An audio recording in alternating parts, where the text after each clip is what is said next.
Hello, this is Patrick McMillan, and today I will be telling you about my psychology report. Now, there are multiple different ways that a child's development can be stunted because of abuse throughout their childhood. I will be focusing mainly on physical though. Now, a prime example of what I am talking about would be skin hunger from the book The Boy Who Was Raised as a Dog by Dr. Bruce D. Perry.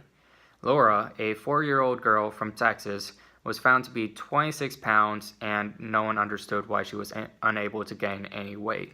She was being continuously force-fed through a feeding tube, a high-calorie diet that should have brought her to normal levels, but it was unable to.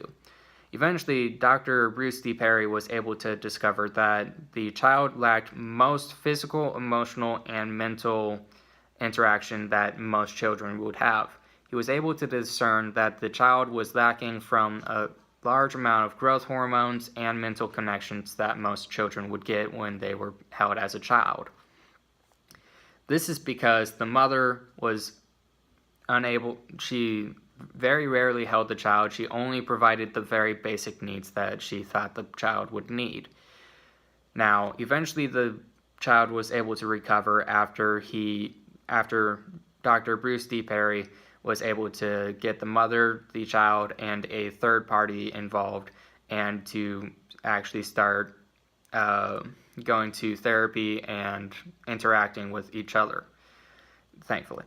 Now, the second source that I would like to tell you about comes from the book as well, The Boy Who Was Raised as a Dog.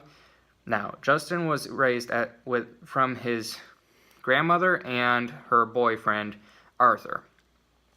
When Justin's grandmother died, Arthur was found to be his sole guardian and was given complete control over Justin. Now, Arthur did not understand how to fully raise a child on his own, and therefore he raised the boy as if he was raising one of his dogs.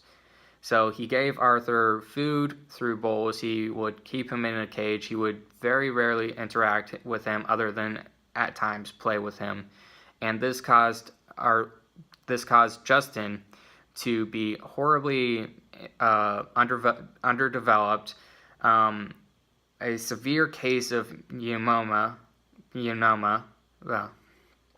and was horribly mentally unstable.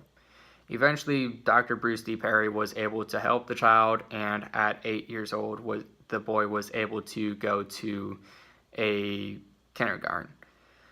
The third source that I would like to tell you about, it also comes from the book The Boy Who Was Raised as a Dog. It is an add-on to the chapter of The Boy Who Was Raised as a Dog, and is about Connor, who was given a steady and seemingly healthy childhood. His parents were moderate to rich business owners, and he was continuously given care from a nanny.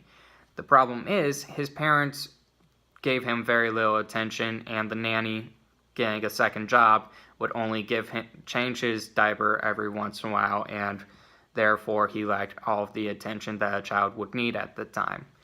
This caused him to be horribly mentally underdeveloped and physically underdeveloped.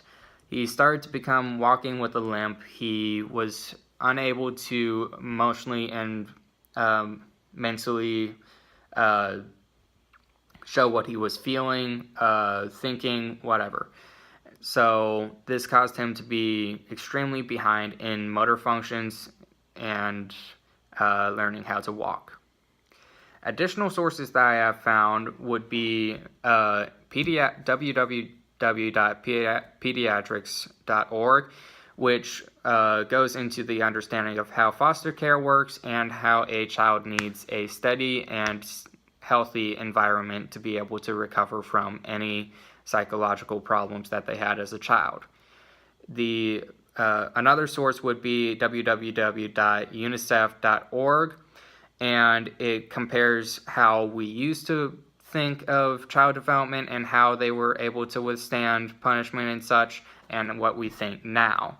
And it shows multiple different graphs and scientific proof. And the last source that I have found would be from Big Think, a blog that went ahead and it just explains that as a child you could become more likely to have heart problems and such in the future. Thank you for watching, and yeah, that's it.